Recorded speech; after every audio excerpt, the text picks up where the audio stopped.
Hello everyone, welcome back to Nirja Education. Today we are going to discuss the chapter Exponents and Powers. In that one we are going to discuss the laws of exponents. Before going to the video, please subscribe our channel Nirja Education and don't forget to press the bell icon.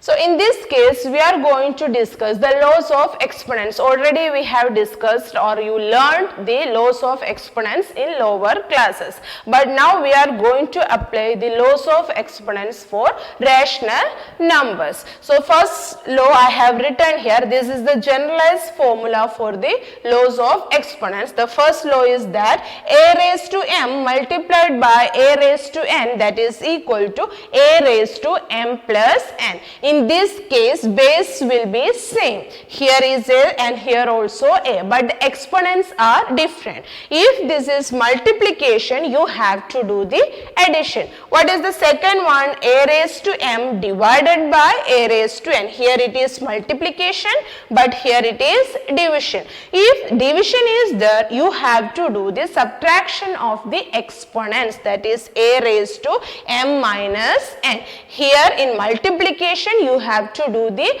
addition of exponents. So we will discuss it with some examples. I am going to write one example here, that is 2 by 7 whole raised to 5 multiplied by 2 by 7 whole raised to 4. Here you can see that in this rational number, in these two rational numbers, bases are same, that is 2 by 7 and 2 by 7. But the exponents are different. What you have to do? Yes, you have to do the addition of the exponents according to the first law.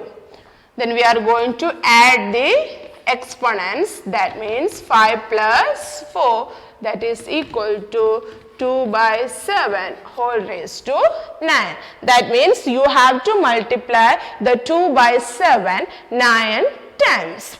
Next we will go to the second example, that means for the second rule we will consider the second example.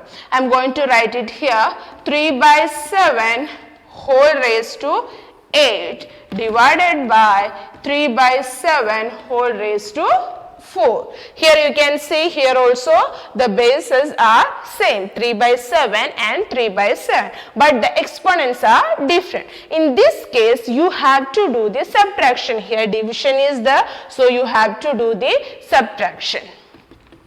3 by 7 raised to 8 minus 4, that is equal to 3 by 7 whole raised to 4. Now we will go to our third law, a raised to m whole raised to n, that is equal to a raised to mn. In this case, that means two exponents are, two powers are there, then you have to multiply this m and n. You have to multiply these two powers, that we will see with one example. 2 by 7 raised to 3 whole raised to 4. 2 by 7 raised to 3 whole raised to 4. In this case, you have to multiply these powers. That means 2 by 7 whole raised to 4 3s are 12. 4 3s are 12. You have to multiply this 3 and 4. I will repeat these three laws again. A raised to m multiplied by a raised to n, that is equal to a raised to m plus n. A raised to m divided by a raised to n, that is equal to a raised to m minus n. Again, a raised to m whole raised to n is equal to a raised to mn. Now we will discuss the remaining other rules. Next we will go to our fourth law. A raised to m multiplied by b raised to m, that is equal to a multiplied by b whole raised to m. Here you can see that the bases are different here. Here the base is a and here the base is b. But the exponents are same here, m and m. In previous case, that was the first law. In that law, the bases are same but the exponents are different. So there we added the exponents. But here the exponents are same but the bases are different, that is a and b. Then what you have to do? You have to do the multiplication of the bases and the exponent should be the same. The exponent you can keep it as same. Before that you have to do the multiplication of bases. We will discuss the law with an example. I have written one example here, that means 3 by 4 whole raised to minus 2 multiplied by 4 by 5 whole raised to minus 2. Here you can see the bases are different but the powers are same. So first what you have to do, you have to do the multiplication of the bases. I am going to do that one. 3 by 4 multiplied by 4 by 5 whole raised to minus 2. Now you can see that you can cancel this 4 and 4. In numerator 3 is remaining and in denominator 5 is there, that is equal to minus 2. Like this way you have to apply the first law, this law in the numbers.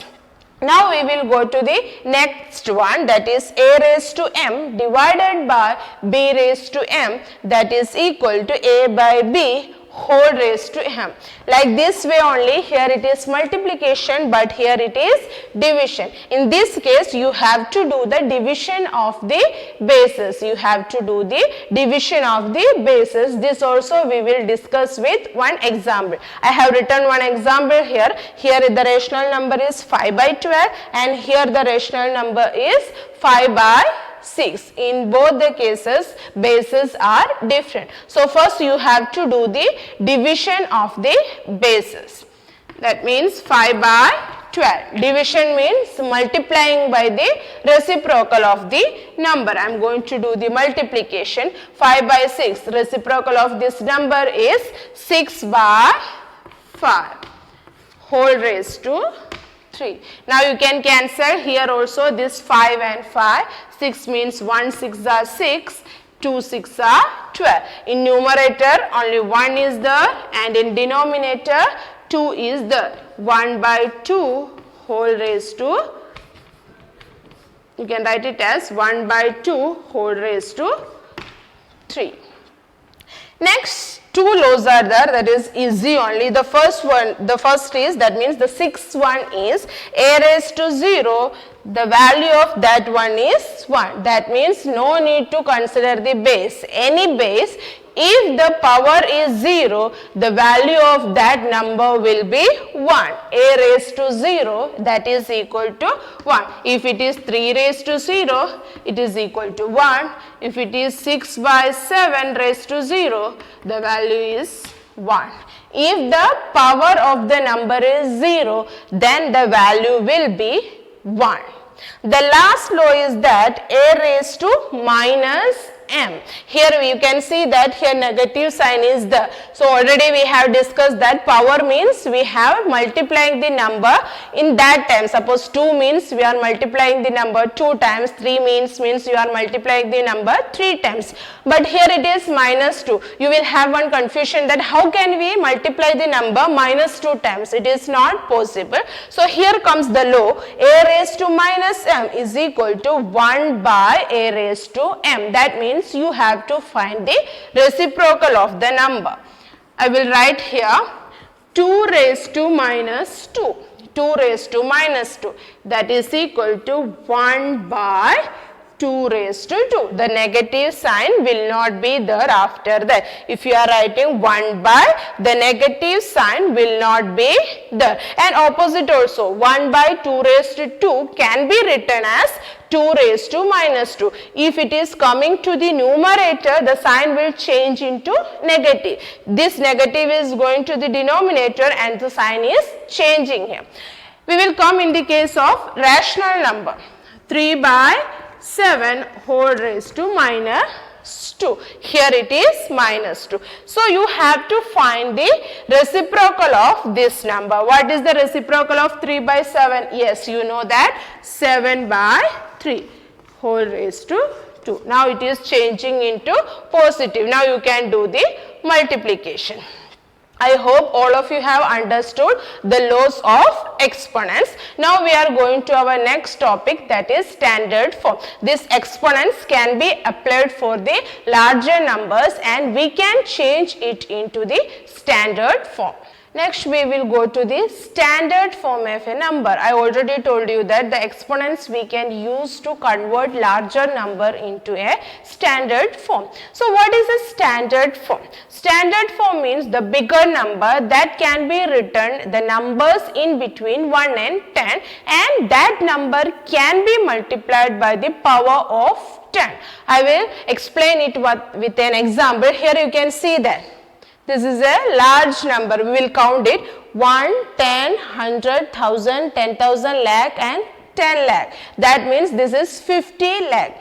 This number can be written as a multiple of 10, power of 10, and by a number between 1 and 10. 1 and 10 means 5. I can write 5 multiplied by how many zeros are there? 1, 2, 3, 4, 5, 6. 5 into 10 raised to 6. So this is the standard form for this one. I will explain once again. 1, 2, 3, 4, 5, 6 zeros are there, and you have to change this number into in the standard. So I will take only 5 here. Then you have to count how many zeros are there. 6 zeros are there. Now I can write 10 raised to 6.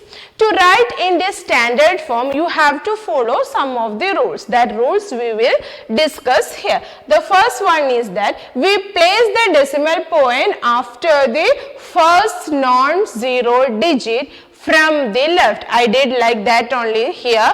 I took the first non-zero number from the left. 5 is the non-zero number, and from left I took, that is 5. Then what you have to do? You have to keep the point here. If it is 0, that is why I didn't keep any point there.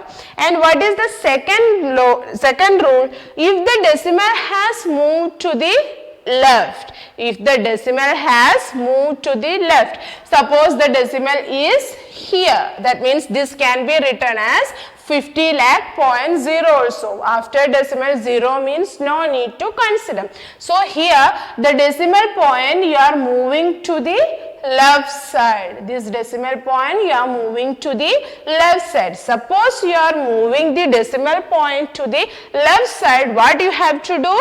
Then you have to multiply the positive power of 10. So you have to multiply by the positive power of 10. Suppose you are moving the decimal to the right side, then you have to multiply by the power of 10 negative. Negative power will come here. We will discuss this rule with another 2 examples, then you will come to know it clearly. I have written 2 examples here. The first one is this and the second one is here. Here you can see that after point, how many zeros are there? 1, 2, 3, 4, 5, 6. So this number you have to convert it into standard form. According to our law, we have to consider the first non-zero number from the left. From the left, we have to consider the first non-zero number. All these are 0. The first non-zero number is 5. So we will write 5. After that you have to place the decimal. Then the remaining numbers you have to write. Which is the remaining number? 2. According to our second rule, what was that? If the decimal you are moving to the right, we are moving this decimal to the right side. So you have to multiply by the negative power of 10. I will repeat it. If the decimal number that is moving towards the right, you have to multiply by the negative power of 10. How many numbers we have moved? 1, 2, 3, 4, 5, 6, 7. So you have to write 10 raised to minus 7. So this is the standard form of this number. The first number is in between 1 and 10. Now we will see this number. This is not in the form of decimal. So here also you have to consider the first non-zero number from the left side. Which is the first non-zero number? This one, that is 8. After that you have to place the decimal and you have to write the remaining numbers. That means 7, 9, 2, 0, 40 multiplied by, according to the second rule, here we have moved the decimal place to the right side. Here we are moving the decimal to the left side. We are moving the decimal to the left side. So you have to multiply by the positive power of the 10. Now you have to check how many number we have moved, how many places we have moved. 1, 2, 3, 4, 5, 6. So that will be equal to 10 raised to 6. Like this way you have to convert the numbers into the standard form. I hope all of you have understood this laws of exponents and standard form. Thank you all and have a nice day.